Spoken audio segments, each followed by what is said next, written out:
used was the type of music that you would normally see on TV when people are shooting pistols for sport. What type of music would that be? It's the syncopated rock and roll rhythms that are there. And they would play that to them, and they found out it decreased their accuracy significantly. They tended to be all over the place when that music was played during or before. Then they played them more peaceful classical music, or even more energetic classical music, and they found out it increased their accuracy significantly, multiple-fold, as a result of music. And so music can organize the brain. The Baroque music by Bach, Handel seems to be very beneficial. There's other composers like Respighi, and even more modern composers that write in the classical realm that are helpful. Fortunately, most of our hymns are actually classical music. They were written by classical composers. The hymns can be a very beneficial thing as far as the brain is concerned. This study, 24 university students performed 2 tests of attention. Positive moods were induced by playing Bach's Brandenburg Concerto No. 3, and negative moods by a Prokofiev piece played at half speed. Now that tells you something else. Not all classical is helpful. Prokofiev doesn't have that melodious classical, and particularly when it's played, it will induce problems to the brain, but when it's played at half speed, it's even more problematic, and it will induce depression in anybody who listens to it. Interestingly, the opposite will be in fact in Bach's Brandenburg Concerto. Even if you don't have a relish for classical music, if you listen to Bach's Brandenburg Concerto, it will actually improve your frontal lobe and your happiness scale. To produce a neutral mood, participants read a series of facts and figures about Canada. Hopefully there aren't any Canadians here, but if there are, that's how they induce the neutral mood. The study showed when they were in a positive mood, participants scored higher on a remote associates task, a measure of creative thinking. When feeling happy, Anderson explained, your attentional window is actually bigger. It's like looking through a big window versus a small window. And so creativity, along with frontal lobe function, significantly improved. Alvin Toffler comes from the very secular perspective, as many of these scientists do, but he states this: constant stimulation of the senses shuts down the analytical processes. And this, I think, underscores one of the reasons why we are seeing all-time high rates of depression in the Western world, to a large degree.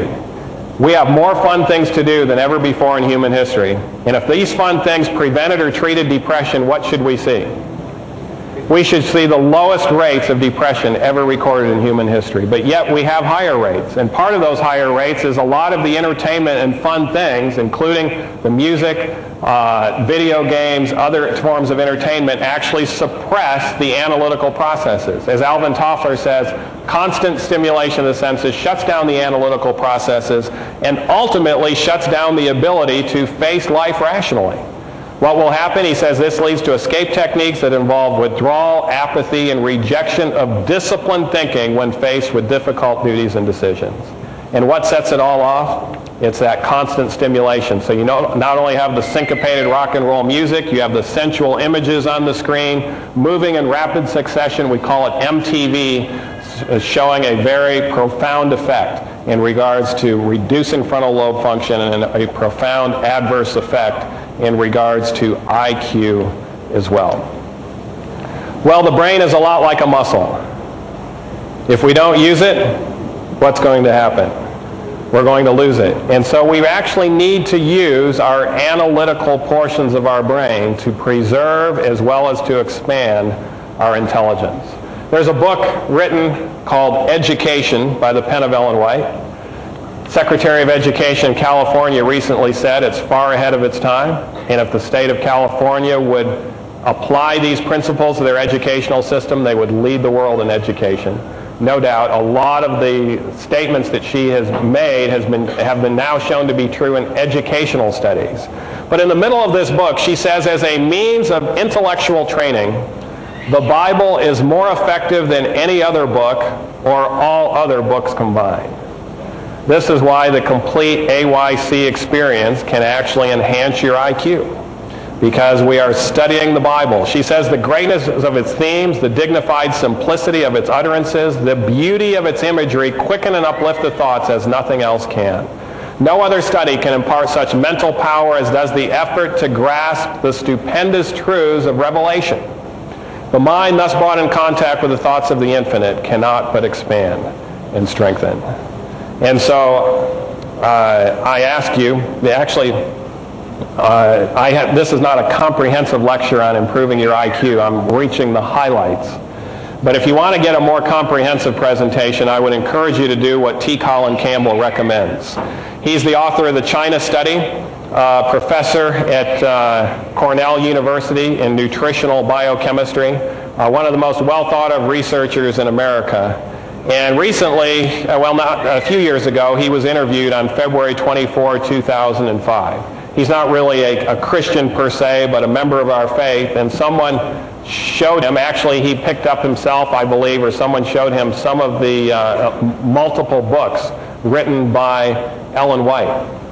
And he says, I'm not aware of anyone who was more on point than Ellen White. Given her background, she is truly an amazing woman.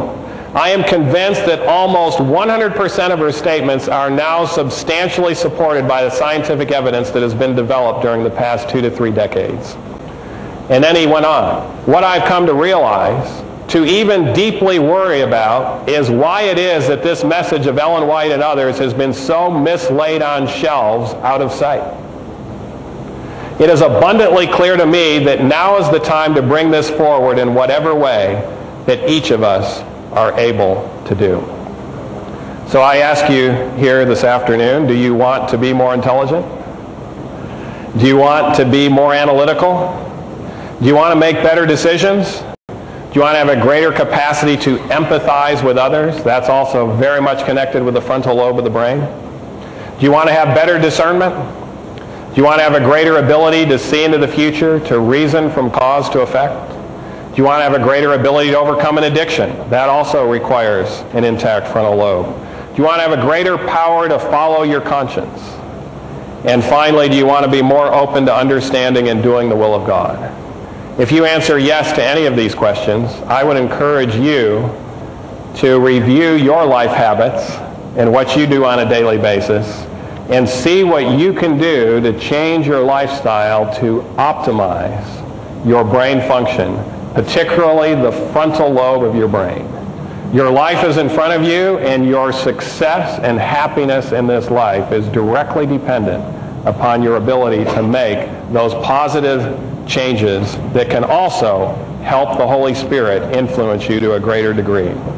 Daniel chapter 1. Daniel had a tremendous disappointment in his life. And verse 8 says, Daniel purposed in his heart that he would not defile himself with the king's meat, nor with the wine which he drank. Therefore he requested of the prince of the eunuchs that he might not defile himself. Daniel purposed in his heart. Another way of saying that is Daniel stepped out in faith and followed the Lord's plan. Now some people might say, well, wait a minute, we don't have the king's meat. You know, I saw right here in Sydney, Australia, Burger King. I even saw a Dairy Queen. There's a lot of royal food around here still. And so you have the choice between the royal food or what the culture is saying that you should eat, or you have a choice of purposing in your heart and, like Daniel, stepping out in faith. Verse 9 says, the Lord poured favor and tender love into the prince of the eunuchs for Daniel. And so, who was it that poured that favor and tender love? It was the Lord who poured it in response to Daniel's faith. And another word for favor and tender love is grace. So Daniel stepped out in faith, and the Lord poured grace into his life. And the Lord is wanting to pour more grace into your life. And he's just waiting for you to step out in faith and follow his plan. In 10 days, the first, in fact, the American Medical Association recently said it's the first prospective epidemiological study ever recorded in human history in Daniel chapter 1. In 10 days, they were healthier, they looked better, And in 1 year and a half, their mental acuity was far above what had ever been recorded there in Babylon. Far better than the highest IQ people, not just Daniel, but anyone who participated in Daniel's program. In fact, Ellen White says this, "Dear youth, God calls upon you to do a work which through His grace you can do." Who is she writing this to? The youth. I thought the health message was just for people that were old and starting to get disease. No, the health message was much more for the young people than it was the older people. But here's what else she says. Show a purity of taste, appetite, and habits that bears comparison with whose? Daniel's. God will reward you, she says, with 4 things. Calm nerves, a clear brain, unimpaired judgment, keen perceptions. The youth of today, whose principles are firm and unwavering, will be blessed with health of body, mind, and soul. And I'm seeing many young people take hold of this message, more than just less, fortunately, than I told you the story of to begin with, who is now in medical school, following the Lord's will and will be powerfully used of God. The wisest man who ever lived said, "Wisdom is better than rubies." And he had lots of rubies, lots of riches. In fact, he's estimated to be the richest ever that walked the planet as far as the amount of money he had in the total monetary supply. That's how you measure wealth. And he says, if you have a choice between rubies and wisdom, what should you choose? Wisdom. And then he says, all the things that may be desired are not to be compared to it. Whatever it is that your heart desires, there's something equally important or more important, and that is wisdom. I will close with a couple of statements by the pen of Ellen White. Be determined to become as useful and efficient as God calls you to be. Be thorough and faithful in whatever you undertake. Procure every advantage within your reach for the strengthening of the intellect. And then a wonderful promise that she tells us. The Lord has given man capacity for what type of improvement? Continual improvement. He's created us for the potential for continual improvement. In fact, I have to remind people sometime, the biggest room in the world is the room for improvement. And so don't get discouraged. There is room for improvement for you as well. And the Lord has given you the capacity for continual improvement, has granted him all possible aid in the work. And then this very interesting statement, through the provisions of divine grace, we may attain almost to the excellence of what? Angels. Almost to the excellence of unfallen, very intelligent beings. If we step out in faith and follow the Lord's plan for continual improvement.